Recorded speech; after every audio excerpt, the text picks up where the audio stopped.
Obrigado quem colocou para gravar. Só que agora tem que fazer o share. Obrigado, Carol.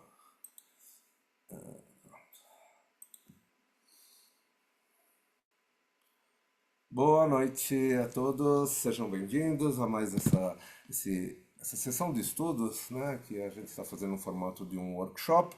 A ideia então hoje é falar sobre a oração judaica, a reza judaica, né, com esse título bacana que a Amanda trouxe, né, redescobrindo a Filá, a oração judaica.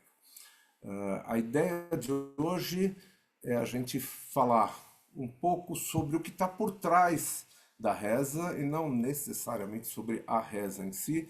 Espero que seja útil para a maioria de vocês, pelo menos, tá bom? Agora deixa eu só ver onde que eu tenho que ir para frente. Sei não. A gente acorda. Ah, só que vocês não mudou, né? Para vocês não mudou a tela. Peraí. Só um segundinho.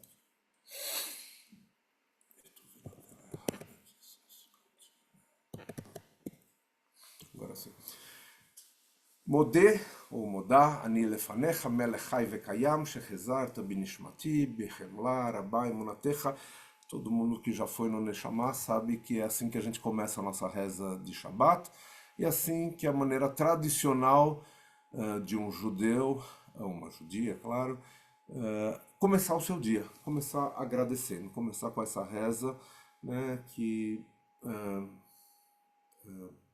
demonstra a nossa gratidão a Deus por ter nos restituído a nossa alma naquela manhã. Então, a reza judaica está ali desde a hora que a gente abre o olho, né? E vai estar com a gente até o momento que a gente fecha o olho a cada dia, a cada noite, né? Na verdade, ou também, enfim, no fim das nossas vidas também a gente termina a vida rezando, né? Quando a gente tem condições de fazer isso, ou alguém pode, enfim, falar o Shema por nós quando chegar o momento certo, né? Então, enfim, não preciso falar mais nada sobre a importância da reza dentro do judaísmo. Da onde vem essa história de reza? Então, a gente já, na própria Torá, a gente já tem, se eu estou arrumando aqui onde eu enxergo vocês melhor, na própria Torá a gente já tem algumas referências à reza, né? Então uma delas aparece aí em Números, talvez seja a mais famosa que tem na Torá, quando a irmã de Moshe, Miriam, fica com uma doença de pele, que não vem ao caso agora, enfim, falar sobre da onde vem isso, mas enfim, Moshe fica sabendo e o irmão, né, eles pedem para Moshe rezar por ela, né, e Moshe então faz essa reza El Narefa Nala, que está em hebraico, né, Deus, por favor, cure-a. Né, a origem da reza que a gente faz pelos doentes, né? Inclusive no Neshama, quando a gente faz essa reza na hora da leitura da Torá, a gente usa exatamente essa frase que Moshe usou para pedir, não por Miriam, claro, mas para pedir por todos aqueles que a gente está rezando naquele momento, né? Só um segundinho, que agora fiz outra besteirinha aqui. Pronto, agora sim.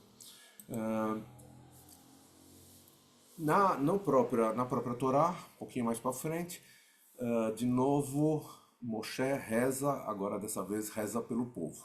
Né? Naquele episódio de que o povo, Deus está bravo com o povo, manda serpentes para picar o povo, muita gente morre, né? E o povo então pede para Moshe, por favor, reze por nós. Eu trouxe essa frase especificamente porque aqui nessa frase, em Números 21, 7, aparece a raiz da palavra rezar em hebraico, né? Itpalel, a primeira palavra que está em vermelho, né? Na segunda linha, enfim, o povo foi a Moshe, diz que agiu mal, por favor, Deus, Moshe, reze por nós a Deus, Itpalel el Adonai, para que Deus tire essas serpentes de perto de nós. E a última frase, vai Itpalel Moshe be'adam. E Moshe rezou em favor, ou pelo povo, né, para que Deus tirasse aquelas serpentes ali de perto deles, né? Então, de novo, aparece o conceito de rezar por alguém, né? Tanto na primeira quanto nessa aqui, né? Nesse caso, por muitas pessoas, né? Um outro exemplo muito famoso, que aparece não na Torá, mas já está no livro de Neviim, né? Dentro do Tanakh, a segunda parte do Tanakh, né? Os profetas, a famosa cena onde Haná está rezando, ela quer ter um filho, não consegue, ela vai ali no templo de Shiló, e lá ela reza em silêncio, mas só mexendo a boca, toda aquela confusão famosa de que ela estaria bêbada, né? O sacerdote acha que ela podia estar bêbada, e ela, enfim, ela diz, não, eu estou... ela está rezando e ela chora, né? E de novo aparece a mesma raiz Vatit Palel, né? De que ela está rezando. Então, mais um exemplo de gente ou de pessoas rezando dentro agora do Tanakh, não da Torá, né? Finalmente, na última parte do Tanakh, nos escritos Ketuvim, também um exemplo, tem vários, um exemplo, né? No Salmo 66, versículo 19, onde está escrito, Deus ouviu a minha oração, tefilati, né? A minha oração, mesma raiz, leit palel, aparece aqui nesse Salmo 66. Então vocês podem ver que isso aparece em todas as partes do Tanakh, né? Na Torá, em Neviim, em Ketuvim, aparecem menções a pessoas rezando, enfim, situações onde existem pessoas rezando, né? Agora eu vou sair um pouquinho antes, apesar de tudo isso estar no Tanakh, né? Também no Tanakh, em particular na Torá, naquele livro do meio, Vaikra, ou Levítico, a gente vai ter uma outra forma de aproximação a Deus, né? Já aparece, como eu mostrei, a reza, mas a forma mais usual que a Torá apresenta como solução para se aproximar de Deus são as oferendas, ou os korbanot, né? E, enfim, a gente leu alguns meses atrás todo o livro de Vaikra, e a gente sabe que tem vários tipos de oferenda. O que importa aqui não é entrar no detalhe das oferendas, mas saber que a oferenda tinha essa função de aproximar o ser humano de Deus, né? Podia ser oferenda de um animal, como está aqui, mas podia ser oferenda de um vegetal, enfim, de um incenso, todos eles com o objetivo de que Deus, de que o Corban, né, enfim, a oferenda nos ajude a conectar a Deus, né, a aproximar, né? Corban tem a raiz da palavra karov, leakriv, de se aproximar de Deus, né? Peguei um versículo ao acaso aqui onde fala do Corban, né? E a tradução está embaixo, enfim, é um detalhe isso aqui, né? Os profetas, um pouco mais para frente, vão dizer, gente, não adianta só ficar oferecendo sacrifício para Deus, né? E aí um exemplo também está no Tanakh, naquela segunda parte, né, dos profetas, onde Samuel está dizendo, porventura Deus se deleita mais com ofertas, né, com korbanot, de elevação e sacrifícios, do que com que se ouça a voz do Eterno, ou seja, que a gente siga o que Deus está pedindo para a gente. E aí ele termina, eis que obedecer é melhor do que sacrificar, e observar a observância das mitzvot é melhor do que a gordura de carneiros, né? Deixando claro que, enfim, o sacrifício, assim como a reza também, né? São meios da gente se aproximar de Deus, mas não é isso que Deus espera da gente. Deus espera, e a gente vai ver no próximo slide o que ele espera da gente, né? E esse é um trechinho de Michá, de Miqueias, também dos profetas, né? Que ele termina dizendo, esse trecho ele fala também sobre as ofertas, as oferendas, ele termina dizendo, eh, eh, ele te há declarado, ó homem, o que é bom e o que o Eterno requer de ti, senão que pratiques a justiça e ames a beneficência e andes humildemente nos caminhos dos preceitos de Deus. Né? Ou seja, não basta a gente, nesse caso ele está falando de oferendas, né? Milhares de carneiros com dezenas de milhares de rios de azeite e tal. Não é isso que é o mais importante. Né? O mais importante é que a gente sejamos éticos, sejamos boas pessoas. Né? Mas enfim,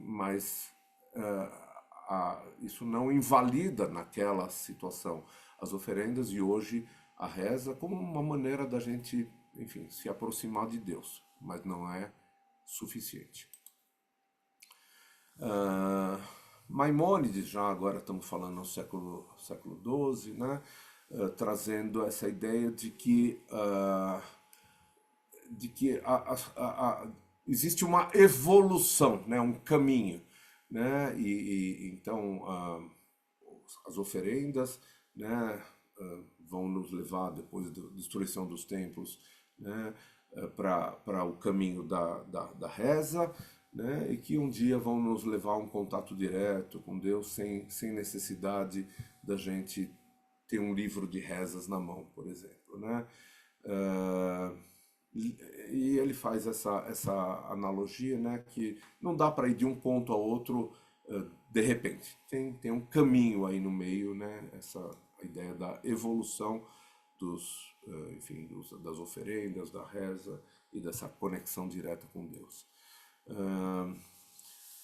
Agora vamos voltar um pouquinho para falar sobre como que esse sistema de rezas que a gente tem hoje, né, da onde ele veio, da onde nasceu essa ideia de que a gente tem 3 rezas diárias, né, em alguns dias do ano até 5 rezas diárias, né, no mesmo dia, né, é um dia só, e a gente vai falar sobre isso daqui a pouquinho, né, então já na Mishnah, então vamos só lembrar que a Mishnah é a compilação da Torá oral. Lembra, a gente tem a Torá escrita, aquela que foi entregue.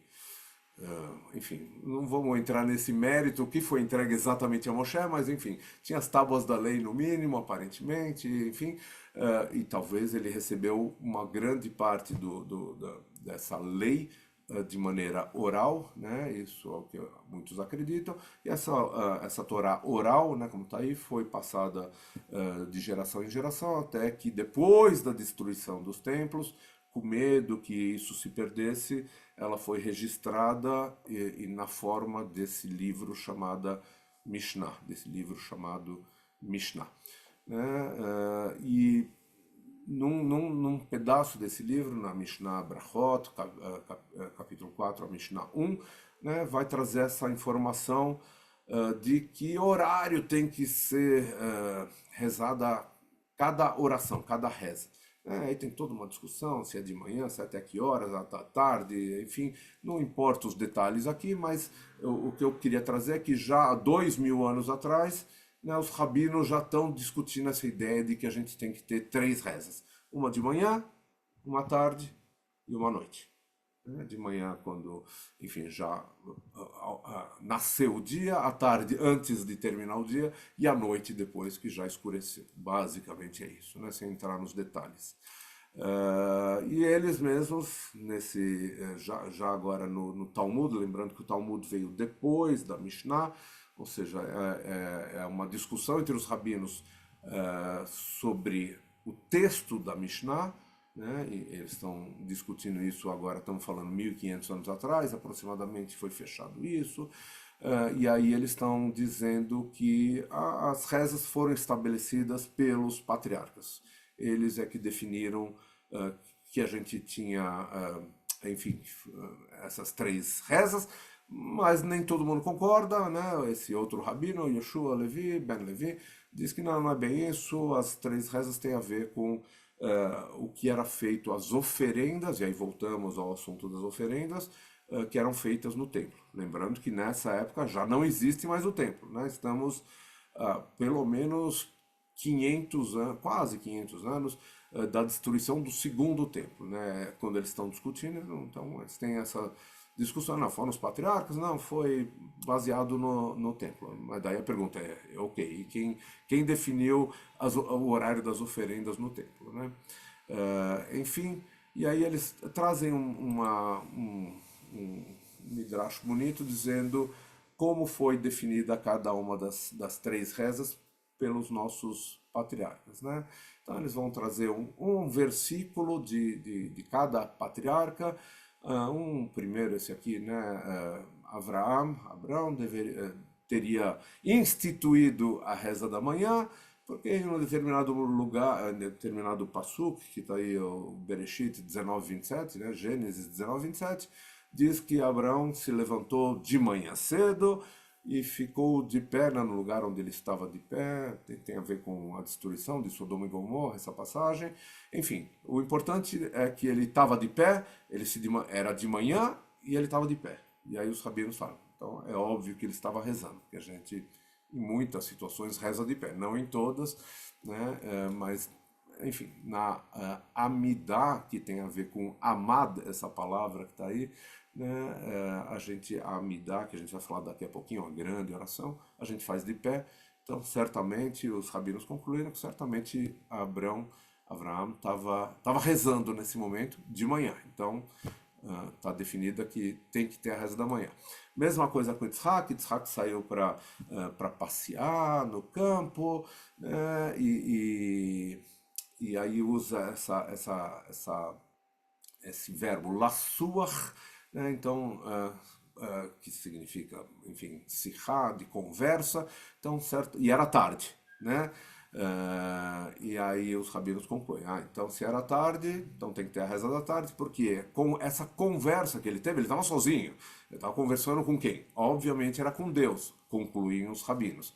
Portanto, se ele estava conversando com Deus, ele estava rezando, e como era tarde, então essa é a definição de que tem que ter uma reza tarde, e foi Isaac que fez isso, e por fim, Yaakov, naquela passagem que ele está fugindo do irmão dele, ele chega num determinado lugar, já era noite, o sol já havia se posto, e esse encontro, né, esse verbo que é usado, né, vaifigar, esse encontro que ele tem bamakom, naquele lugar, que também é um dos nomes de Deus, Hamakom, teria sido um encontro onde ele parou para rezar, como era de noite, então, claro que tinha que ter a reza da noite, e foi Yaakov que criou ou instituiu a reza da noite. Tudo isso está no Talmud, todas essas três passagens estão no Talmud, nesse tratado de Brachot, que está aqui mostrando aqui embaixo, né? E esse numerinho 26b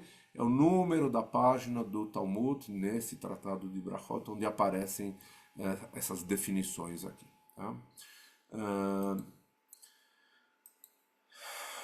E aí vem a pergunta, né, que nós nos fazemos, afinal, Deus precisa das nossas rezas? Por que a gente reza? A gente diz que a gente reza para Deus, né? Mas não é bem isso, né? Enfim, a gente entende que Deus, né, não precisa da nossa reza, né? Então, qual que é a ideia? Rezar em hebraico, como eu já falei antes, né? Esse é o verbo que se usa, enfim, atualmente para rezar, e também já aparece na Torá, como eu mostrei, lehit palel, né? E para quem sabe um pouquinho de hebraico, sabe que esse início, né, esse prefixo lehit, né, que aparece em muitos outros verbos, tem a ver com uma forma reflexiva, um verbo reflexivo, né? Então, na verdade, o verbo, a tradução melhor para português seria rezar para si, né, ou rezar-se, né, em português, né? Então, ou seja, a gente reza para a gente mesmo, né? Não é que a gente, enfim, pode estar pedindo alguma coisa para Deus, mas, enfim, é uma coisa nossa, né? E tem a ver com humildade, né? É uma maneira da gente demonstrar humildade e ah, a importância de Deus nas nossas vidas, né? Como Deus pode nos inspirar para falar o mínimo, né? Enfim, então, lembrar que rezar em hebraico é uma reza, é uma atitude reflexiva. Tá? A gente, qualquer sinagoga que a gente entrar, a gente vai encontrar livros de reza. Né? E tem, enfim, uma variedade de livros de reza, não só em cada sinagoga, mas de uma sinagoga para outra os livros vão mudando, né? Porque, enfim, tem muitas variações, não do conteúdo, até existem variações do conteúdo, mas principalmente da forma, né, de cada um desses livros. Mas, em particular, antes de falar disso, falar desses, pelo menos, quatro grandes tipos de livro de reza, né? O livro de reza que a gente usa no dia a dia, né? Não é festa, não é Shabat, é o livro que a gente vai aparecer daqui a pouquinho, eu ia pegar o meu, mas não precisa, é o livro que a gente chama, enfim, um dos que a gente usa de vez em quando é o Shavuot, é o livro da semana. Né? O livro do Shabat, que é o que a gente mais usa, pelo menos no Neshama, toda sexta, quando a gente tem Kabbalat Shabbat, todo sábado de manhã. O livro específico de festas, né? O livro de reza específico para as festas. Quando a gente está falando de festas, estamos falando das festas, principalmente das três festas de peregrinação, Pesach, Shavuot e Sukkot. E o livro que a gente vai usar daqui a algumas semanas, né? Ou os livros, no caso nós vamos usar dois livros, um para Rosh Hashanah e um para Yom Kippur, são o Mahzor ou os Mahzorim no plural, né? São os livros específicos para essa ocasião, que são as grandes festas, os Yamim Noraim, são livros realmente muito especiais.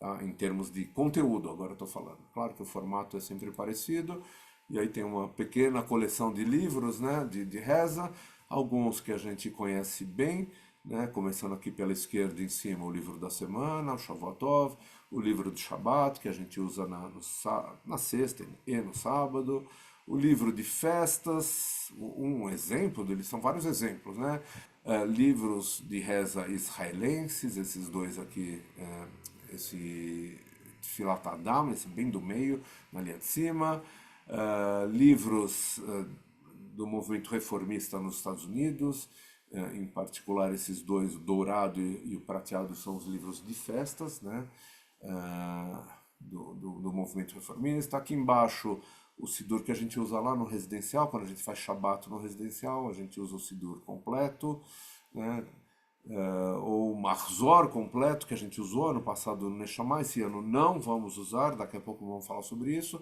Esse ano no Neshama a gente vai usar esses dois livros aqui, Shana Tová e o Hatima Tová, um de Rosh Hashanah e outro de Yom Kippur, como está escrito embaixo, no subtítulo. Tem livros Sefaradim, né, de reza Sidurim, Sefaradim, Sidurim cabalistas, como esse branquinho, e Sidurim com muitas explicações, como esse Matzliach, aí um Sidur famoso antigo já, mas com muitas explicações, comentários, é um Sidur bacana para quem quiser estudar um pouco sobre a reza, né? Enfim, são alguns poucos Sidurim, aqui existem provavelmente milhares de Sidurim diferentes, tá? É só para ter um gostinho aqui, né? Tipos de reza. Só deixa eu olhar como eu estou de tempo. Beleza. Tipos de reza. A gente tem basicamente três tipos de reza. Tá? As rezas onde a gente está louvando a Deus, falando bem de Deus, basicamente isso. Não sem nenhuma outra intenção, estamos dizendo, Deus, como você é legal, e a gente está se dedicando a essa oração, a essas orações, né? Rezas de pedido, né? Em hebraico, Shevach para louvor, Bakashá para pedido e Odayá para agradecimento. Então, as rezas que a gente mais conhece, né? Os seres humanos são especialistas nisso, em fazer pedidos, principalmente quando estão precisando de alguma coisa, né? Então a gente é muito hábil em pedir, Deus me ajude, Deus me cure, Deus me salve, enfim, Deus, quando a gente está precisando de Deus, né? Nem sempre a gente agradece, deveria, né? Mas nem sempre. E a gente até falou isso quem teve no estudo ontem, a gente falou um pouquinho sobre isso, né? Paraxá dessa semana, Paraxá Ekev, eh, nos dá uma pista importante sobre agradecimento, né? Sobre a importância do agradecimento, né? E lembrando que a gente começou a nossa apresentação, nosso workshop de hoje falando sobre Modeh Ani Lefanech, eu agradeço, né? A gente começa o nosso dia agradecendo, né? E qual que é a pista que está na Paraxá dessa semana? A Paraxá traz um trecho que fala Ve'achalta ve'savata uverachta et Adonai Elohecha, ou seja, depois que você comer, fizer uma refeição e se fartar, você deve agradecer, né? Você deve bendizer a Deus, agradecer a Deus. E o que eu falei ontem, né, é que não tem na Torá nenhuma mitzvah que é fazer a brachá, enfim, antes de comer uma fruta, antes de comer uma maçã tem que fazer brachá. Não está na Torá isso.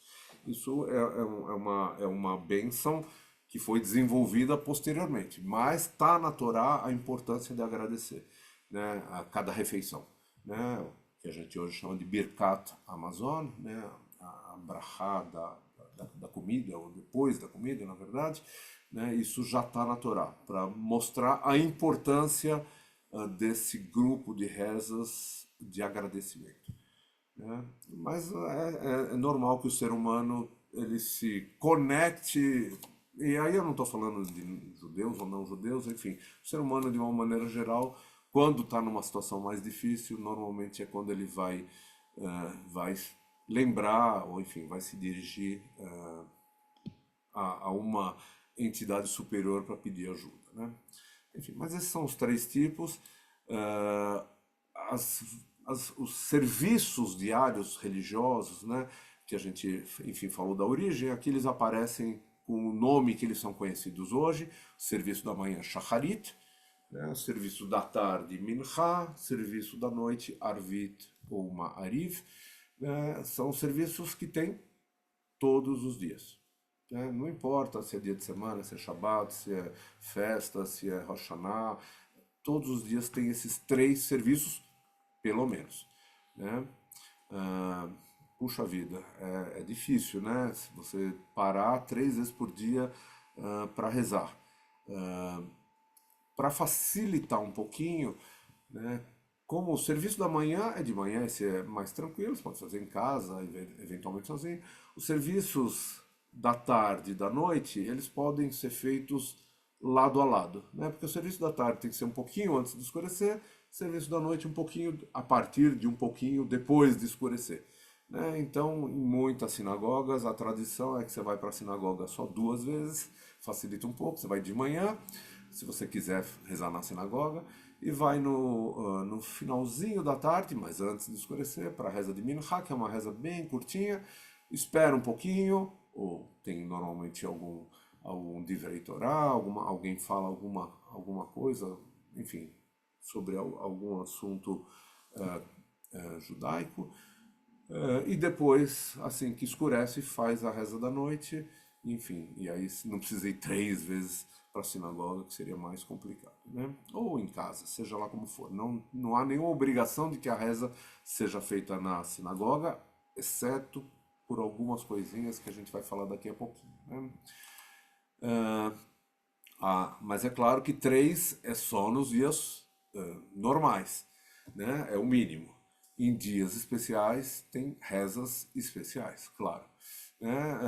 A mais comum, que acontece com mais frequência, essa primeira da esquerda aqui, o Musaf, que tradicionalmente é feita nos Shabbatot, nas festas, em Rosh Chodesh e nas grandes festas, aí estou chamando Rosh Hashanah e Yom Kippur, né?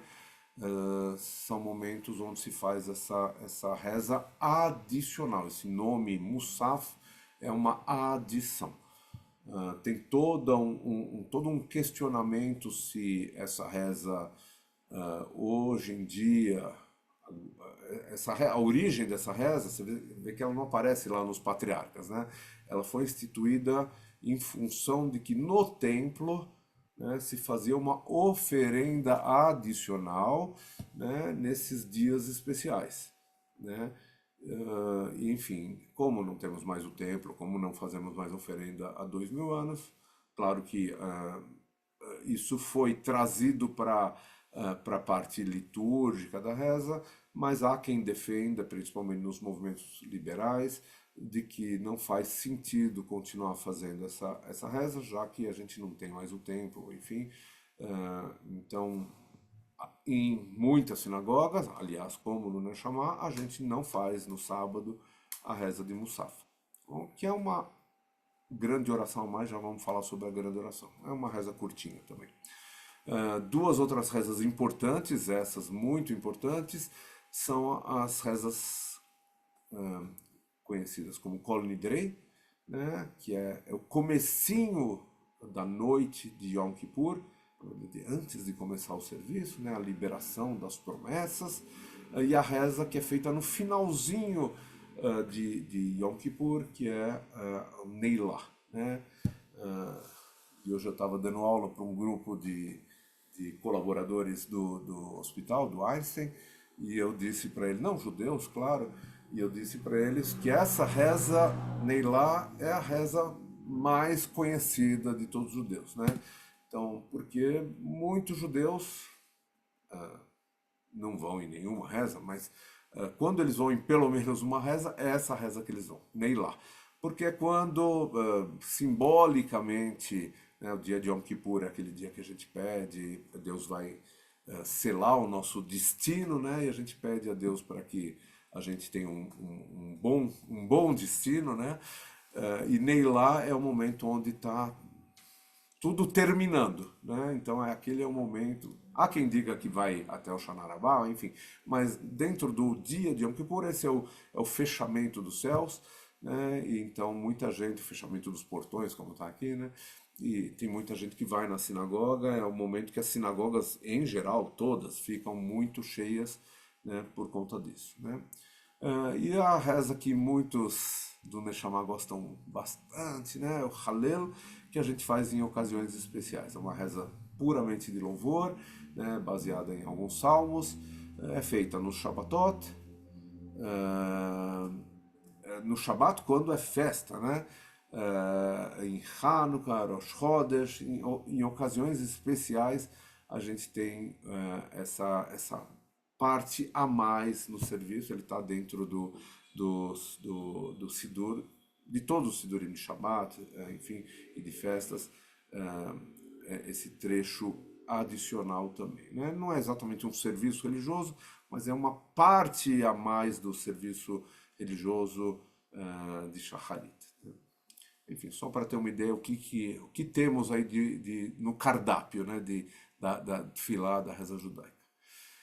Agora, o que é um serviço religioso, né? Então a gente está acostumado a falar, vou para o serviço religioso, vou nisso, vou naquilo, né? O que é, qual a estrutura de um serviço religioso, né? O que está por trás, né, de um livro de rezas, né? E a estrutura é sempre muito parecida, né? Vai ter algumas diferenciazinhas dependendo do dia que nós estamos falando, mas em geral, essas 5 partes estão presentes, né?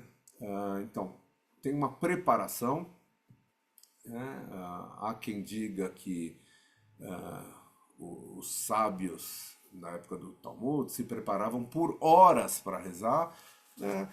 No Neshama hoje, ou na maioria das sinagogas, a gente tem um início ali onde a gente tem o que a gente chama de Psukei de Zimra, né? Que são alguns a leitura de alguns piutim, poemas litúrgicos, ou de alguns salmos, ou mesmo de nigunim, né, como a gente faz quando a gente tem Kabbalat Shabbat Nefesh, todo aquele começo de um Kabbalat Shabbat Nefesh é essa preparação, né? Normalmente a gente faz, sei lá, 5 nigunim diferentes, né, como forma de aquecer os corações. É mais ou menos essa a ideia. O nigun, o nigunim no plural, São essas melodias, normalmente sem palavras, algumas têm palavras também, enfim, mas textos curtinhos que se repetem, né, como quase como um mantra, né? Esses são os nigunim. Os piyutim são poemas, né, litúrgicos, e os salmos são os salmos, enfim, que a gente usa também como uma forma de preparação para a reza, né? Em dois momentos do dia, Shacharit e Arvit, ou seja, de manhã e à noite, e não à tarde, a gente tem o Shema Israel, já vamos falar um pouquinho mais sobre ele. Diria que é a reza mais conhecida de um judeu que tem minimamente algum conhecimento sobre o judaísmo, né? Já ouviu pelo menos falar o Shema e talvez saiba falar o Shema, enfim, uma reza muito curtinha e na verdade não é exatamente uma reza, mas sim uma afirmação da nossa crença no Deus Adonai, que é um Deus único, né? E já falamos mais um pouquinho sobre isso, lembrando o importante que é só de manhã e à noite, não tem no serviço da tarde. E isso porque na Torá, enfim, vai aparecer dizendo que você deve rezar de manhã e à noite o Shema, né? A Amidá não por acaso está no centro desse desenho, né? A Amidá é realmente a oração, né? Eu até podia ter escrito aqui, esqueci de escrever, é a Tfilah, né? Então, quando no Talmud se refere a Amidá, que também é conhecida como Shmona Esrei, grande oração, o Talmud vai falar Hatfilah, né? A reza. Essa é a Amidá, já vamos falar um pouquinho mais sobre ela também. Ela está em qualquer serviço religioso, né? Todo serviço, mesmo no Musaf, mesmo na Neilá, vai aparecer a Amidá. Em alguns dias da semana, que estão listados aí, a gente tem a leitura da Torá. Sábado de manhã é um desses dias, nas festas também, no sábado à tarde também, nas grandes festas, enfim. Tem vários momentos aí que a gente vai ler trechos da Torá como parte desse serviço religioso.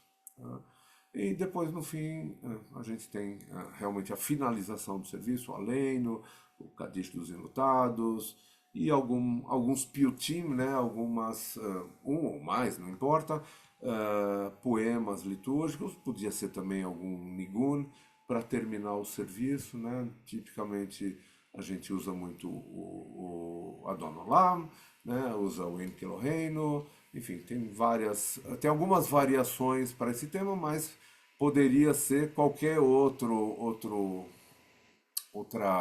poema.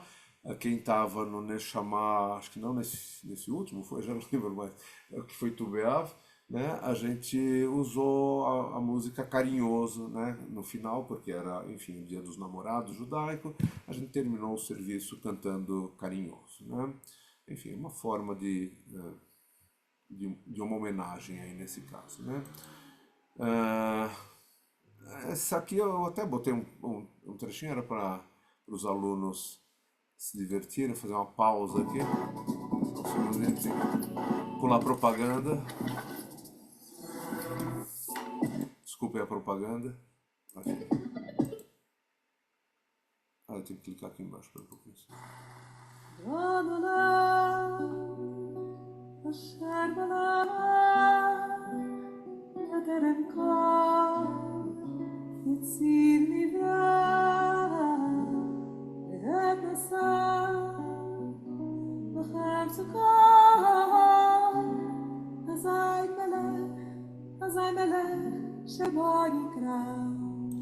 Isso não é uma propaganda da fortuna, mas enfim, é muito bonito. O texto é muito bonito, né, falando de Deus, e obviamente a interpretação dela é maravilhosa. Se eu não perdi nenhum slide aqui no meio, não perdi. Né? Os poemas litúrgicos, esse é um conhecido nosso, do que a gente faz quase todo sábado, El Adon. Né? Eu trouxe ele enfim, ele é interessante, né? Porque ele está num formato de acróstico alfabético, né? Então, se vocês olharem o comecinho de cada uma dessas frases, está usando uma letra do alfabeto judaico, Aleph, Beit, Gimel, Dalet, Rei, Vav, Zain. enfim, é mais um lembrete, primeiro para mostrar como uma forma de compor poemas litúrgicos dessa maneira, tem vários, muitos, né? Inclusive em Rosh Hashanah, Yom Kippur, vários piyutim vão aparecer durante o serviço, né? E essa é uma forma. Por que que é feito dessa maneira? Qual que é a razão, né? Ah, primeiro, para quem está aprendendo hebraico é ótimo, né? Porque vai refrescando a memória, né? Lembrando qual é a ordem das letrinhas no alfabeto hebraico. Para quem não está estudando hebraico ainda, minha recomendação é que vá estudar. E aliás, fazendo uma propagandinha, né? Nós vamos em breve. Nós tivemos a última aula do curso de hebraico essa semana, dia 12. Vamos ter ainda uma revisão que o Moré Aguinaldo está preparando, mas em breve a gente vai começar novas turmas, tanto de hebraico alfabetização, para quem não sabe nada de hebraico, ou sabe muito pouquinho, como uma turma já de pessoas alfabetizadas. A gente já tem vários interessados, então provavelmente a gente vai formar essa turma. Aproveitem a oportunidade de estudar um pouco de hebraico, vale muito a pena, tá bom? Mas enfim, agora por que que eu fiz a pergunta e não respondi? Por que, além de aprender hebraico, por que que muitos poemas são feitos dessa maneira, poemas litúrgicos, né? Então a ideia é lembrar, a gente tem que lembrar que quando essas poesias foram compostas, foram escritas, não existia. Gutenberg ainda não tinha nascido, portanto a gente não tinha ainda a imprensa, né? Não tinha livros impressos, né? E isso, uma das maneiras de lembrar o que a gente, a ordem, né, das frases da reza era exatamente essa, era fazer ela em ordem alfabética, que isso realmente facilitava, no fundo, que você decorasse, né, qual que é a ordem do poema, né? Então tem muitas coisas desse jeito por conta disso, né? Ah, aqui eu trouxe só um exemplo de Nigun, para quem já veio no Nefesh sabe do que eu estou falando, para quem ainda não teve a oportunidade, esse é um muito bonito. Ó,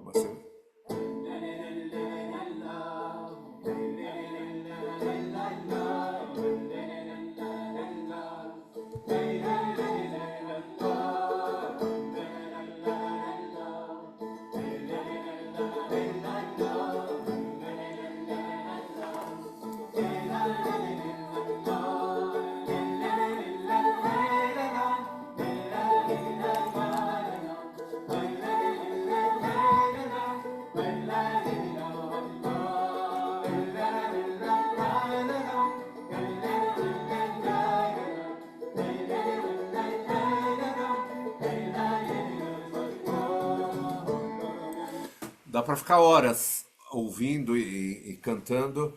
Enfim, a gente não tem esse tempo agora, mas recomendo muito. Essa é um uma das fontes importantes de Nigunim mais modernos, digamos assim. O Adar, o Instituto Adar, onde esse cara, o Joey, enfim, é um dos líderes aí e dessa parte musical do Instituto Adar. Vale muito a pena procurar, tem muita coisa legal na internet, muitos deles a gente usa no Nefesh, né? Deles e de outras fontes parecidas, né?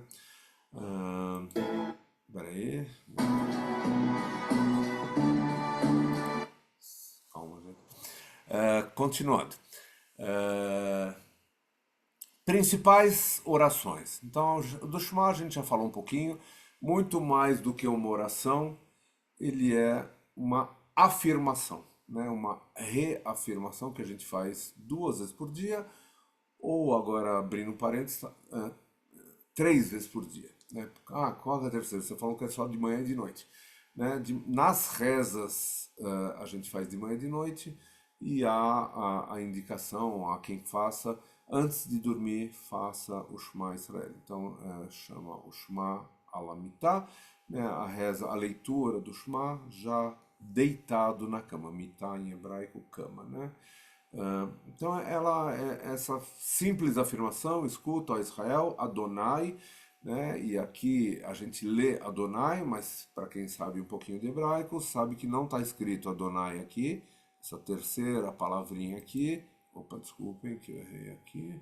Essa terceira palavrinha não está escrito Adonai, mas está escrito o nome de Deus, o tetragrama, Yud, Rei, Vav, Rei, que a gente não pronuncia, teoricamente não sabemos como era pronunciado, só o sacerdote principal, Cohen Gadol, pronunciava uma vez por ano, enfim, então a gente troca isso por Adonai, Adonai é meu Senhor. Né? Então, escuta, Israel, meu Senhor é o nosso Deus, meu Senhor é único. Né? E aparece de novo aqui essa penúltima palavrinha aqui, lembrando que o hebraico a gente vai ler da direita para a esquerda. Né? Essa penúltima palavra, de novo, é o nome de Deus, de novo está substituído por Adonai aqui. Né? Então, essa é a frase ou a reza, enfim, mais conhecida, mais importante dentro do judaísmo. Como eu falei, ela é falada todos os dias, de manhã e de noite, ou até 3 vezes por dia, né, antes de dormir. E ela tem uma outra função importante que é na despedida, né? Então, e aí tem a ver com a questão da morte, né? Então, quando uma pessoa sabe, né, que ela está prestes a morrer, né, é costume recitar o Shema. A gente não fala rezar o Shema, fala recitar o Shema.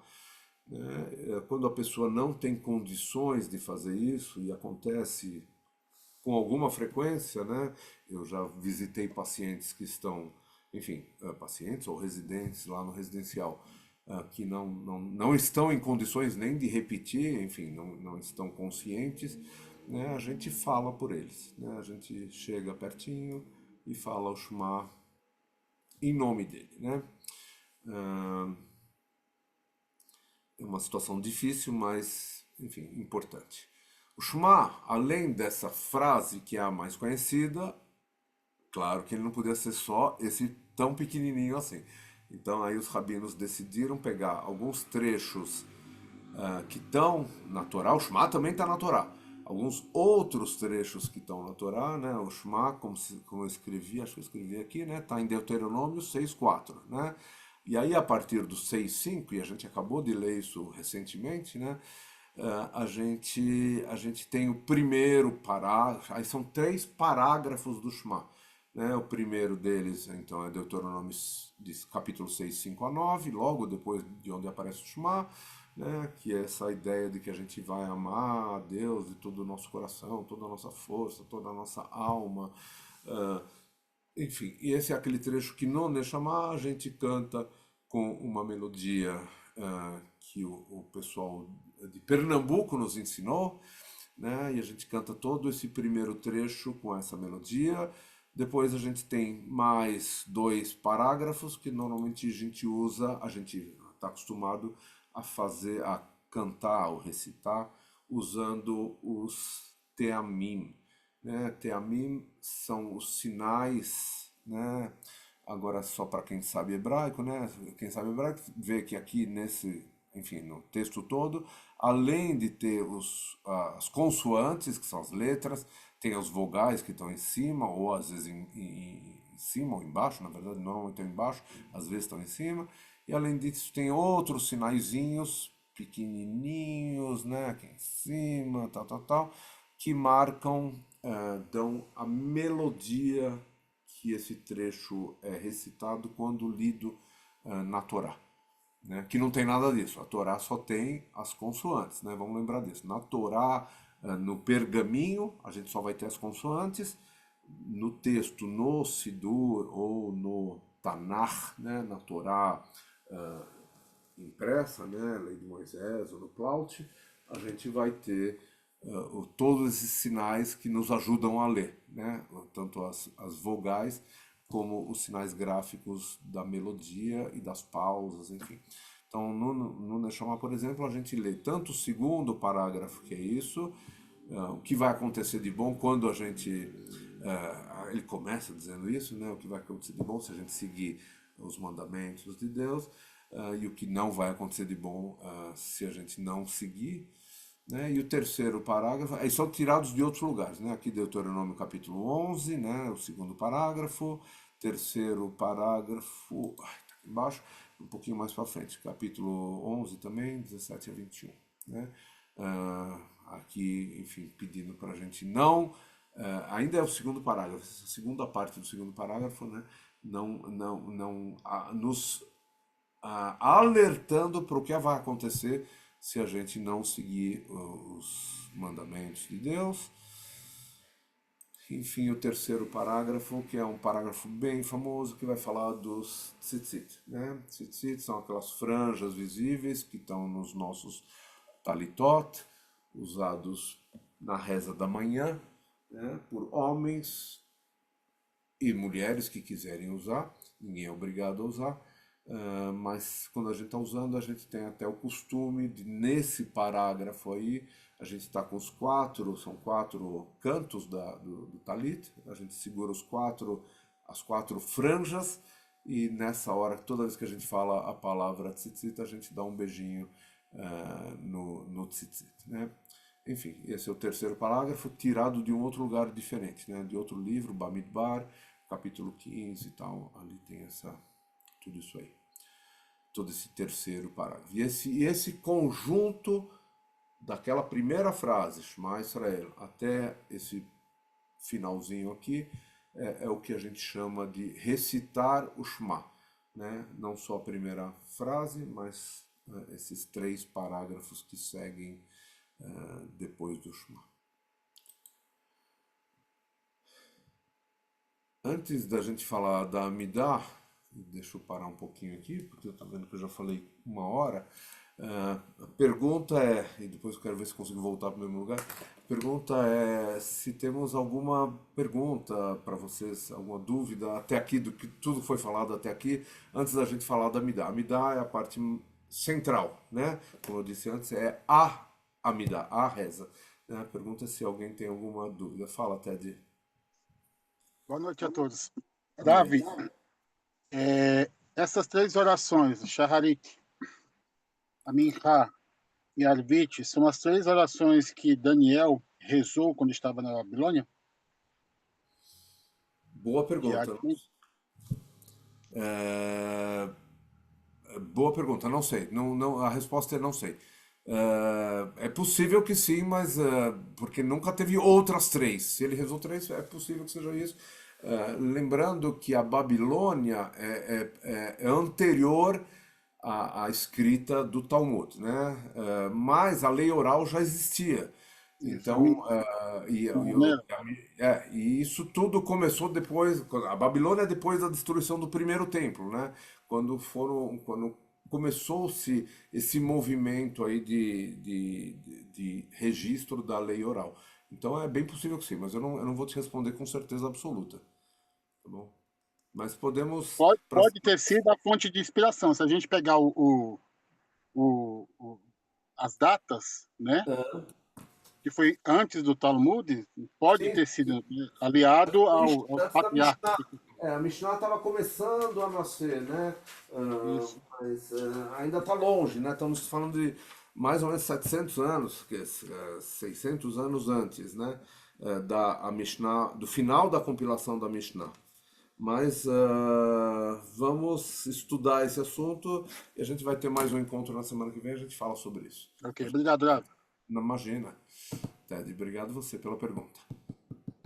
Alguma outra dúvida? Oi, Fabio, tudo bem? Não tinha te visto ainda. Então tá bom. Então vamos seguir por esse caminho, agora falando da Amidah. Onde estamos aqui? Peraí, deixa eu ver se eu consigo compartilhar de novo. Foi a Carol que compartilhou aquela hora. Cadê você, Carol? Share. Aqui. Deixa eu ver se eu tô na certa. Acho que é isso. Pronto, acho que sim. Ah, indo para frente aqui.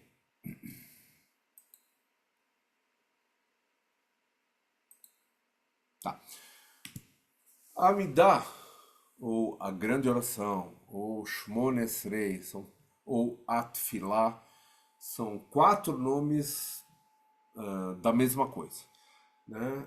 É um conjunto de bênçãos, né? Nos dias normais, a gente vai ver daqui a pouquinho, 18 bênçãos, na prática são 19, mas originalmente eram 18 bênçãos, que formam então essa grande oração, grande por conta do tamanho mesmo. Amidá, lembrando que aparece lá na definição quando Abrão estava de pé rezando, né, a Amidá tem essa raiz de La'amod, que é ficar de pé. Então a Amidá, normalmente, para quem pode, ela é feita em pé, paradinho, né? E ela está no centro do serviço. Lembra aquele desenho? Tem o comecinho, a preparação, tem o Shema, a Amidá bem no centro de qualquer serviço religioso, depois a leitura da Torá quando tem, e finalmente a finalização ali do lado direito, né? A Amidá é aquele miolo, é o centro do serviço, a parte realmente, no princípio, a parte mais importante, né? Eu trouxe o texto, claro, a gente não vai detalhar agora, talvez na próxima aula a gente fale um pouquinho mais sobre cada uma das bênçãos, pelo menos está no plano. O que eu queria trazer de mais importante agora é essa questão dessas partes que estão grifadas aí de amarelo, né, que são, dependendo do Sidur que você estiver olhando, do livro de reza que você estiver olhando, elas vão aparecer ou não. Então, nos livros mais tradicionais, para não dizer nos livros ortodoxos, né, não vai aparecer isso aí porque são referências às matriarcas, né?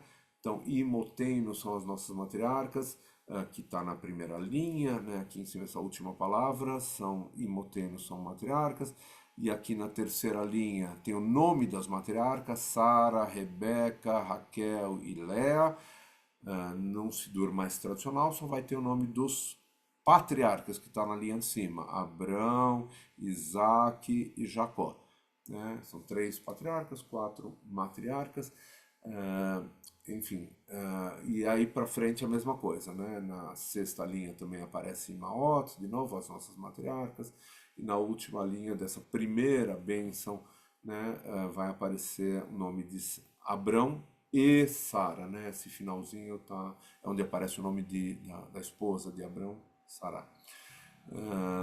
Então aqui só para reforçar isso, a gente não falou nada sobre isso até agora, né? Em princípio a reza judaica, a Tefilá, ela pelo menos na essência, não tem grandes diferenças entre o que um ortodoxo reza ou um conservador ou um reformista, para pegar essas três correntes. Claro que tem outras, mas a reza em si é muito parecida, ou a essência é a mesma, não é muito parecida, é idêntica. O que vai ter são algumas variações de texto, né? Em particular nesse caso, da inclusão das matriarcas na reza mais importante, que é a Amidá. Né? Tanto isso vale tanto para, obviamente, os Sidurim reformistas, progressistas, mas vale também nos Sidurim conservadores, né? Também entra a questão da mulher, né? E, enfim, isso é uma decorrência de toda essa diferença de tratamento ou do papel da mulher entre os movimentos ortodoxos e os movimentos liberais. Né? Isso aqui veio de algum Sidur real, né? O Sidur está aqui embaixo, Kol HaNeshama, uma sinagoga reformista lá em Jerusalém. Né? Da onde vem essa reza, né? Da onde vem essa Amidá, ou como agora eu coloquei aqui em cima, né? Ha-Tfilá em hebraico, Tfilá, a reza, né? Então é assim que ela é conhecida. Ela é tão importante que quando os rabinos do Talmud estão falando da Amidá, eles usam a Tfilá, né? A reza. Né? Então é a isso que eles estão se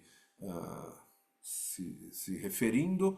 Né? Então, no Talmud babilônico, né, Talmud Bavli, vai aparecer nesse tratado de Megillah, que esse rabino diz que foram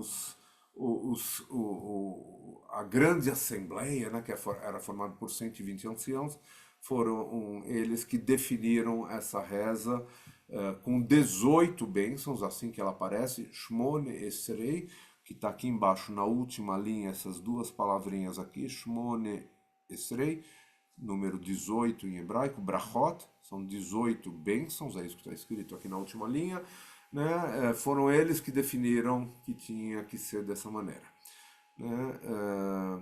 E assim ela ficou conhecida até hoje, então muita gente se refere a ela como Shmone Esrei, a reza das 18 bênçãos, que na prática hoje, a gente já vai chegar aqui, ela tem, nos dias comuns, tem 19 bênçãos, não 18. É uma pegadinha isso aí. Então, uma 19ª bênção foi acrescentada em algum momento, que não está muito claro quando foi esse momento. Tá bom?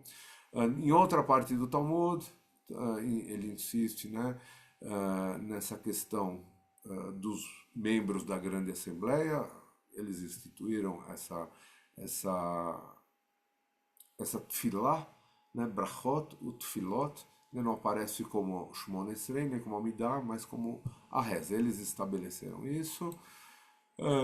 Que 18 bênçãos são essas, né? Ou 19, né? A partir mais ou menos do ano 100, né?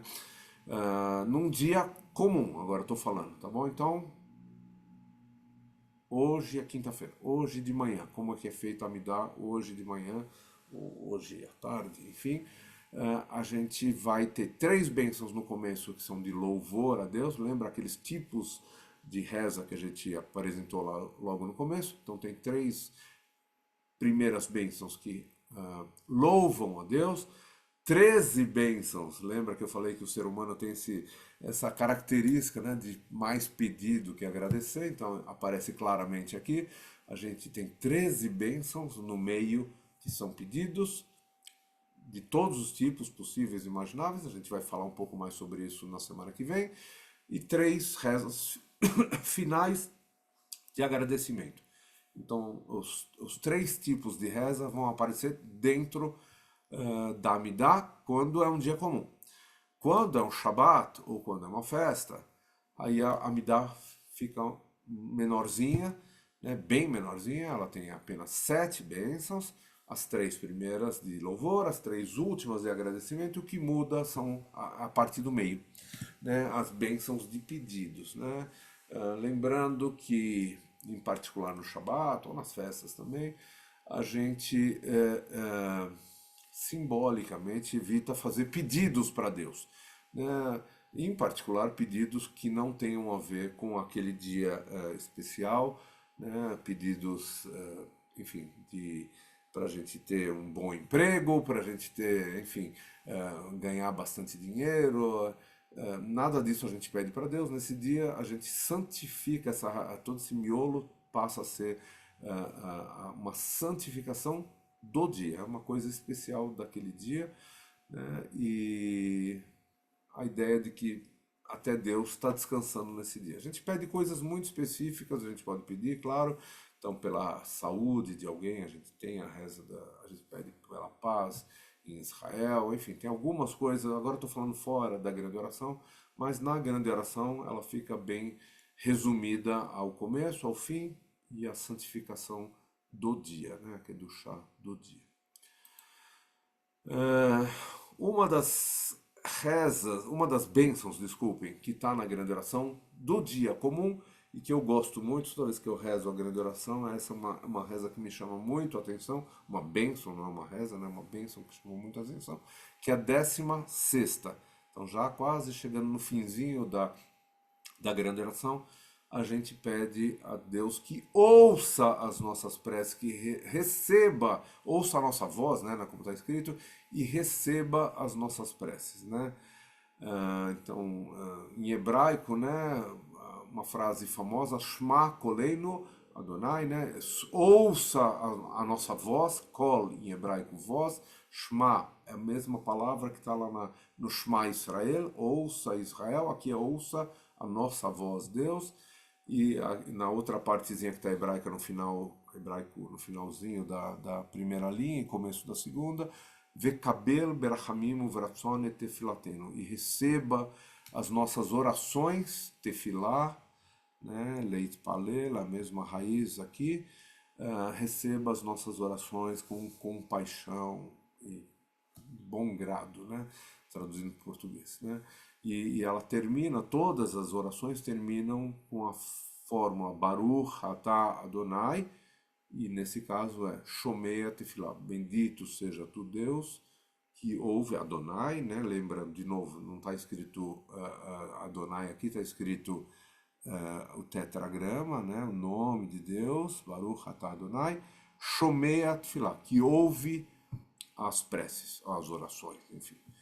Então isso tá é um daqueles pedidos, né? Estamos pedindo a Deus não só tudo que a gente já pediu antes da 16ª Brachá, mas aí quando chega na 16ª a gente fala, ó Deus, ouça tudo que a gente já pediu, né? Todas as nossas orações, né? Acho bem significativa essa reza aí, essa bênção, né? Outra oração super importante, que aparece muitas vezes dentro dos serviços religiosos, e essa o Denis conhece bem, né, é o Kadish. O Kadish ele tem várias funções dentro de um serviço religioso. O Kadish ele não fala, ele está muito associado ao luto judaico, né? Então essa é a principal maneira que um judeu conhece o Kadish, é quando, enfim, falece alguém, principalmente falece alguém de sua família, né? Nesse momento, enfim, se for alguém muito próximo, ele vai ter que tradicionalmente rezar o Kadish por essa pessoa. Se for pai ou mãe, ele vai rezar esse Kadish por 11 meses. Então, em muitos casos, é o primeiro, infelizmente, o primeiro contato de muitos judeus com a reza judaica é através do Kadish, né? Enfim, não é uma boa ocasião, mas é um fato. Muitos judeus a primeira vez que vão segurar um livro de rezas, ou enfim, um texto de uma reza, é no enterro de alguém próximo, quando quem está conduzindo a cerimônia fala, bom, agora é hora de rezar o Kadish, e é a pessoa que vai ter que rezar o Kadish. Claro que a gente ajuda e tal, mas, enfim, tem transliteração também, mas é um momento difícil e muitas vezes a pessoa não está preparada para isso, né?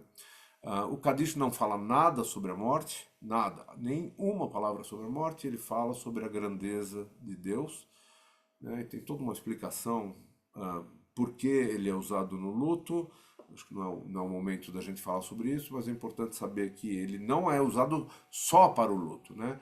Ele é usado, e a gente faz isso nos nossos serviços, como uma forma de separação de partes do serviço. Então, toda vez que termina alguma coisa importante, uma parte importante do serviço, a gente tem um Kadish, né? Por exemplo, para quem já foi no sábado de manhã, sabe que logo depois que a gente termina a grande oração, a gente tem o pedido pela paz, ou seja, Shalom, muitas vezes a gente dança, né, com o seja Shalom, e logo em seguida eu normalmente aviso o Denis, né, que chegou a hora de ler o Kadish, e a hora que o Denis vai entoar o Kadish, né, o grande Kadish, nessa hora é o grande Kadish.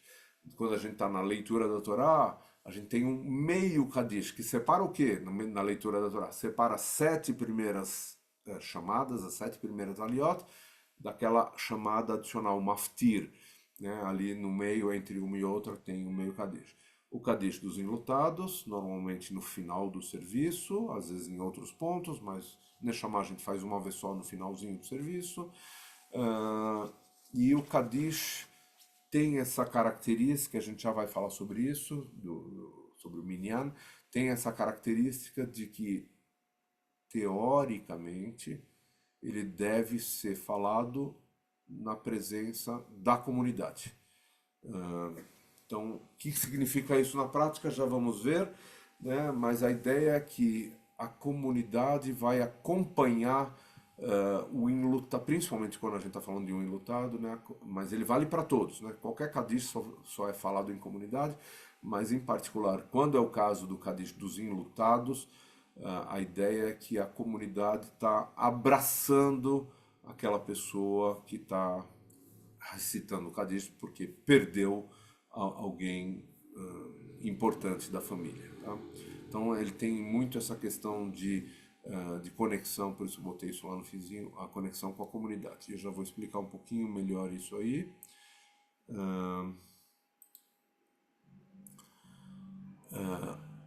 Uma outra reza, uma outra reza que traz a importância da reza, então fala sobre a importância da reza, é a reza falando da reza, a meta-reza, né? Então isso nós vamos ver com mais detalhes, não na semana que vem, mas daqui 2 semanas. Lembrando, abrindo um parênteses agora, que nós temos 2 aulas sobre a Tefilá, e depois disso a gente vai ter mais 4 ou 5 encontros para falar sobre a liturgia específica das grandes festas, Yamim Noraim, de Rosh Hashanah e Yom Kippur, né? Algumas pessoas diferentes. Quem está organizando isso é o nosso querido amigo Daniel Zecri, que é um estudante rabínico, né? E aí a gente vai falar muito detalhadamente sobre as rezas que precedem e que são usadas durante as grandes festas, e a ideia é que a gente se prepare, depois dessas 5 semanas e mais essas 2 de agora, esteja preparado para entrar na sinagoga em Rosh Hashanah, muito consciente do que a gente está fazendo, né? Com o livro na mão, com o Marzor na mão, muito consciente de cada uma das partes do serviço, falar, eu sei o que é isso, eu sei o que é isso, enfim, essa preparação que a gente achou que valia muito a pena fazer nesse ano, né? Mas em particular eu trouxe essa reza por um outro motivo, né? O Netane Tokaf é uma das rezas das grandes festas, né? Como eu coloquei aí embaixo, está no serviço de Musaf, né? Mas o motivo de eu ter trazido é essa palavra Tfilá, né? É uma reza que vai falar sobre o destino de cada ser humano, ela chama-se Unetane Tokef, fala sobre o destino de cada ser humano, e no finalzinho ela fala que o arrependimento, enfim, se a gente traduzir tchuvá dessa maneira, né? Há controvérsias, mas enfim, a mudança de comportamento, a oração e a tzedakah, a justiça social, podem anular um mau decreto. Lembra que eu falei que no finalzinho de Yom Kippur, quando as portas estão se fechando, todo mundo vai para a sinagoga em Neilá para pedir para que Deus nos presenteie com um bom decreto, não com um mau decreto, né? E uma das maneiras enfim, de convencer Deus de que a gente merece um bom decreto é rezando. Isso está dentro da própria reza, né? Então, para dizer a importância que os rabinos dão para a reza, né? Que eu falei já há 1 hora e pouco atrás, que a gente começa o dia rezando, agradecendo a Deus por ter nos restituído a nossa alma. A gente também tenta convencer a Deus que a gente merece um bom destino, rezando, e está lado a lado com 2 outras coisas muito importantes no judaísmo, que é o arrependimento, ou a mudança de comportamento, e a justiça social, a tzedakah. Então, está num nível muito alto de importância a tefilá, junto com esses outros 2 conceitos importantíssimos no judaísmo, né? Agora sim, falando do minyan, o que é esse conceito de minyan? Que, enfim, que está ligado à ideia lá do Kadish, que eu falei agora há pouquinho, né, da comunidade. Então, minyan, conceitualmente, é a ideia de que a gente precisa ter uma comunidade para algumas rezas, né, pelo menos, né, que estão listadas aqui embaixo, a gente já fala delas, né, mas a ideia de que você, enfim, tem um conjunto de pessoas que formam uma comunidade, e isso te permite fazer rezas que são comunitárias, né? Como é que se forma um minyan, né? Que é essa palavra que define esse conjunto de pessoas, né? A ideia é que você precisa ter 10 judeus, né? E aí vai ter uma variação importante, né, entre as várias correntes judaicas. Na ortodoxia você vai ouvir que tem que ser 10 homens adultos judeus, né? Nas correntes liberais, tanto conservadora quanto reformista, progressista, você vai ouvir que são 10 homens ou mulheres, não importa, né? Somando 10 judeus, homens ou mulheres, judeus ou judias, você tem a comunidade, né? Então essa conexão, né? Essa ideia de um grupo de pessoas que está rezando junto. Por isso, isso é super importante no judaísmo, né? Por isso que a gente insiste muito, né? Quando as pessoas estão naquela fase de se aproximar da comunidade, querem eventualmente passar por um processo de conversão, a gente insiste muito da importância de estarmos juntos, né? Estarmos em comunidade, seja rezando, seja estudando, enfim, fazer as coisas em comunidade, né? Mas aqui especificamente na questão da reza, tem esse conceito de minyan, essas 10 pessoas, homens e ou mulheres, né? Eu conheço um caso muito bonito de uma comunidade em Jerusalém, que é uma comunidade New Orthodox, ou seja, ortodoxia moderna seria a tradução em português, né, onde eles só consideram que tem minyan na sinagoga se tiver dentro do espaço ali 10 homens e 10 mulheres. Então precisa ter 20 pessoas, é um pouco mais difícil, mas é uma sinagoga grande, eles sempre acho que conseguem, né? Enfim, 10 homens judeus adultos, ou seja, pós-bar mitzvah, e 10 mulheres adultas judias, ou seja, pós-bat mitzvah. Esse é o conceito de adulto no judaísmo, né? Meninos aos 13 anos, mulheres ou meninas aos 12 anos, tornam-se adultos, né? E aí eles contam para o minyan, né? Então essa é uma das coisas que você ganha, né? Você passa a ser responsável por suas atitudes religiosas quando você completa 12 ou 13 anos, né? Mas você também passa a ter essa importância de ser contado no minyan. Então essa ideia, você faz parte da comunidade, né? As principais rezas que são comunitárias, ou seja, exigem um minyan presente para serem feitas, são o Barechu, que ele é feito imediatamente antes do Shema Israel. Ele é uma convocação da comunidade, né? E ele está no plural, por isso ele tem claramente está falando de comunidade. Então, imediatamente antes da leitura do Shema. O Shema não, o Shema pode ser dito sozinho, mas o Barechu tem que ser feito em comunidade. O Kadish, que eu já comentei, em particular o Kadish dos enlutados, tem essa função de realmente acolher aquela pessoa que está nesse momento difícil da vida. E a Kedushá, que é a santificação do dia, o trecho central ali da grande oração, principalmente no Shabat, né? É o trecho que também tem que ser feito na presença de uma comunidade. Se não tem 10 pessoas, você está rezando sozinho. Você pode rezar a Amidah, você pode rezar o Shema sozinho, você pode rezar a Amidah sozinho, só esse trechinho central você não faz, você substitui por uma outra reza. Tem uma outra bênção que entra no lugar dessa aqui, está no Siddur, é fácil de achar, né, quando você não está rezando em comunidade, está rezando em casa. E o Kadish, posso rezar? Essa foi uma pergunta que alguém fez recentemente, acho que foi no residencial, se não me engano, mas eu não lembro mais onde que foi.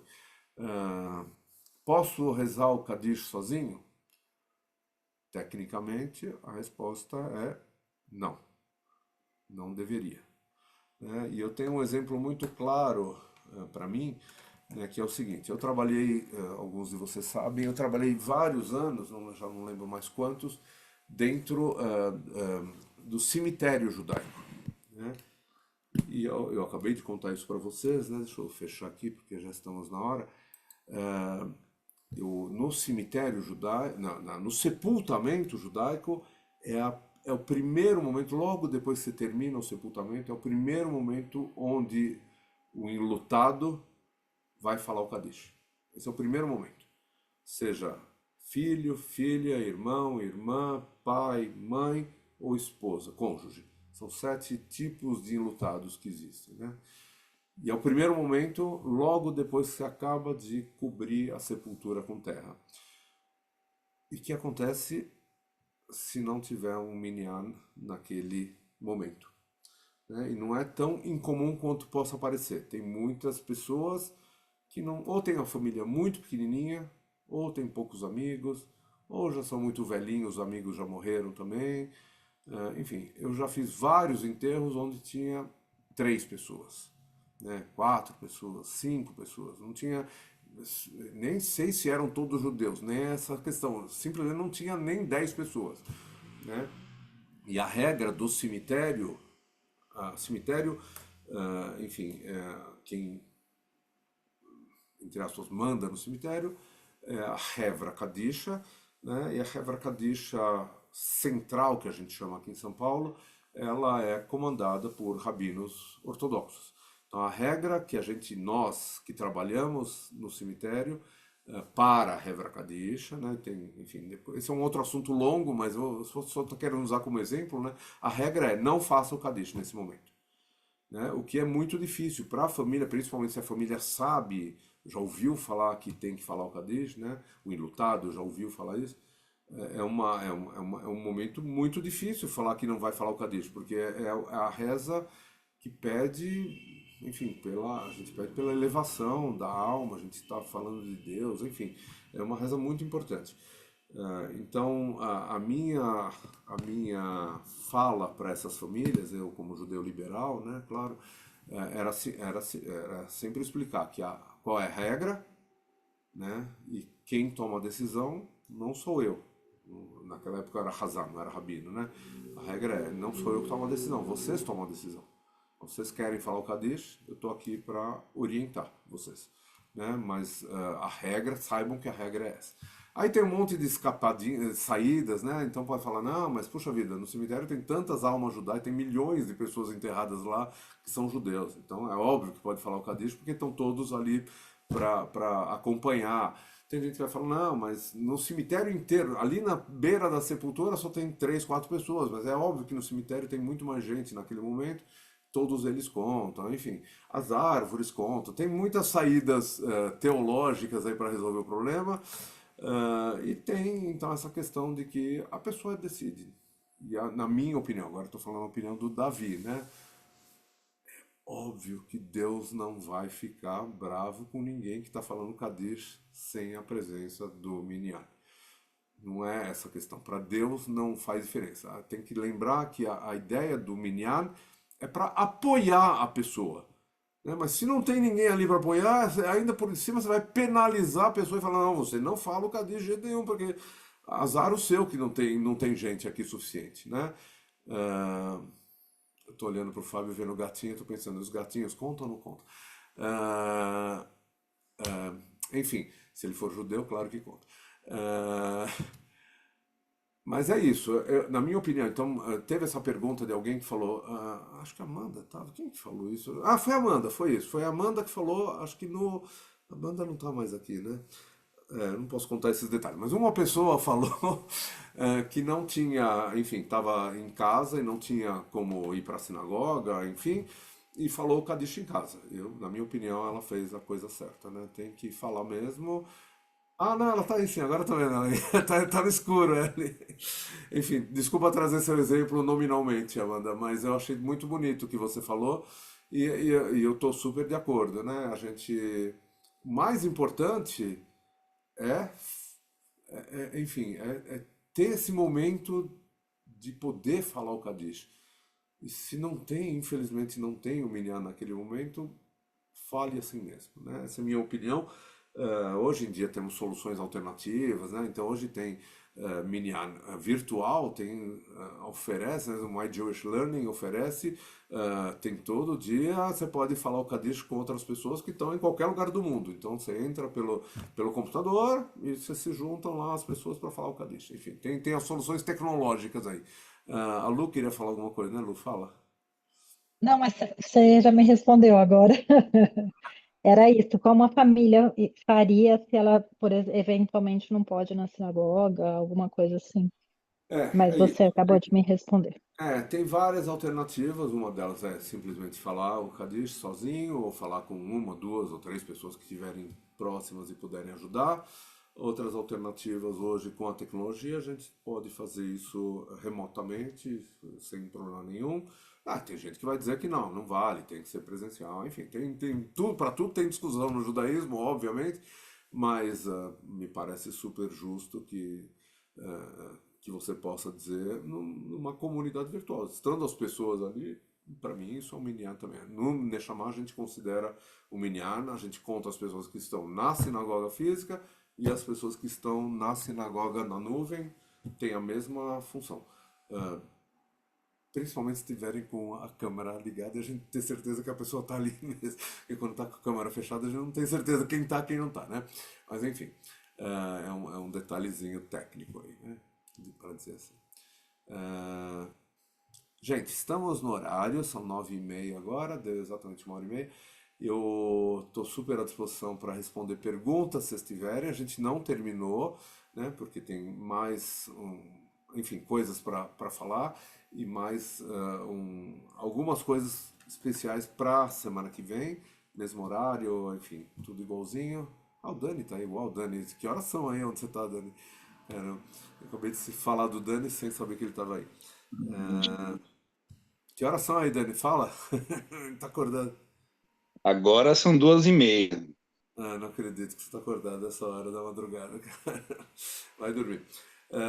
Mas é isso, gente. Estou super à disposição. Se alguém tiver perguntas, fale. Se não, a gente se encontra semana que vem. Se vocês lembrarem de perguntas, quem está aí? A Fê. Davi, aqui em Santos, aprendi certa vez que na questão. Não consigo ler sem óculos. Minyan. Peraí, agora apagou aqui. Peraí, Fê. Não sei se é Fê ou.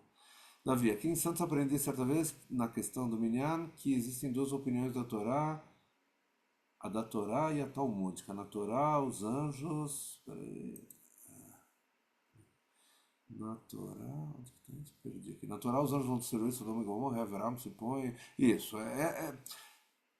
Já o Talmud para vender judeus, e aí, exemplos aqui no Arizal, se tem 10, a Torá sai da arca, o serviço de Kriyat Torá é feito sem aliot.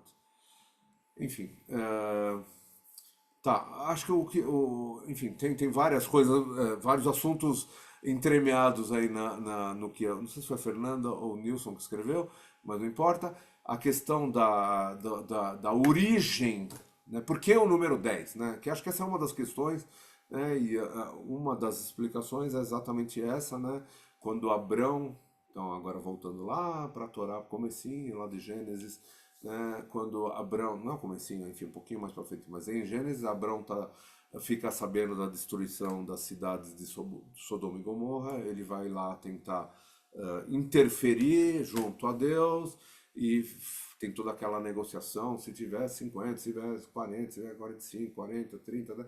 E quando chega em 10 justos, ele não está falando de judeus, nem existem judeus nessa época, né? O judaísmo ainda não está longe de ser criado, né? Mal e mal existia Abrão, né? Então, quando ele chega em 10 e, enfim, chega a uma conclusão que não tem nem 10 justos naquela cidade, então que Deus acaba decidindo pela destruição daquelas cidades, né? Então essa é uma das explicações que o mínimo que forma uma comunidade são 10 justos, 10 pessoas, 10 judeus, enfim, aí tem uma transposição de conceitos aí de uma coisa para outra, né? Mas enfim, é verdade que tem variações sobre o tema, discussões sobre o tema, tem lugares onde fala, não precisa de 10, se tiver 7 pode, a Torá conta ou não conta, enfim, tem muita discussão sobre o assunto. Eu trouxe o conceito mais tradicional de 10 homens judeus, se for uma comunidade ortodoxa, ou 10 homens e ou mulheres, se for uma comunidade liberal, ou o conceito de 10 homens e 10 mulheres numa comunidade ortodoxa moderna, né? Como eu dei como exemplo, né? Mas enfim, tudo isso tem discussões, por isso que eu falei, no cemitério tem gente que vai te falar, você vai ouvir isso. No cemitério tem muitos mortos enterrados ali que são almas judias. Aí tem toda a discussão se a alma continua ou não por ali, enfim, mas é uma outra discussão. Tem muito mais do que 10, então pode, ou tem as árvores que contam, né? As árvores têm um papel importante na Torá também. Ou enfim, tem 10, mas estão espalhados naquela área gigantesca do cemitério, mas estão lá, então pode também, enfim. Aí, o céu é o limite, né, para discussões. Obviamente, 2 judeus têm muito mais do que 3 opiniões, tem dezenas de opiniões. Mas obrigado pela contribuição, Fê ou Nilson, ou os dois. Mais alguma dúvida, alguma pergunta para hoje? Então, bom, eu queria agradecer a todos que vieram. Estou muito feliz de ter visto vocês mais uma vez essa semana. Lembrar que eh, lembrar que no amanhã tem Kabbalat Shabbat no residencial, lá na Vila Mariana. Eu e a Bárbara estaremos no residencial. Nós vamos chegar lá por volta de 5 da tarde, mas o Kabbalat Shabbat começa umas 6h15, vamos dizer assim. Depende sempre um pouquinho do jantar, né, de como é o jantar, porque os residentes jantam antes, né? Então eles já vêm jantados. Entre 6h15 e 6h30 a gente começa, lá na Vila Mariana, todos convidados para participar. Se alguém nunca foi no residencial e quer ir amanhã, só avisa para a gente colocar o nome na lista para facilitar a entrada ali. Sábado de manhã às 9h30 a gente se encontra em Higienópolis, na Rua Bahia, 1260. 1260, não lá no Dror, né? Sábado de manhã vamos estudar mais um pouquinho sobre essa paraxá famosa Ekev, e nós vamos ter uma festa muito legal nesse sábado, 2 festas na verdade. Então é uma oportunidade super importante de receber mais 2 pessoas da comunidade que passaram pelo Beit Din nessa semana. Não vou nomear, um deles está aqui com a gente, mas eu não vou nomear. Tem que vir no sábado para saber quem é.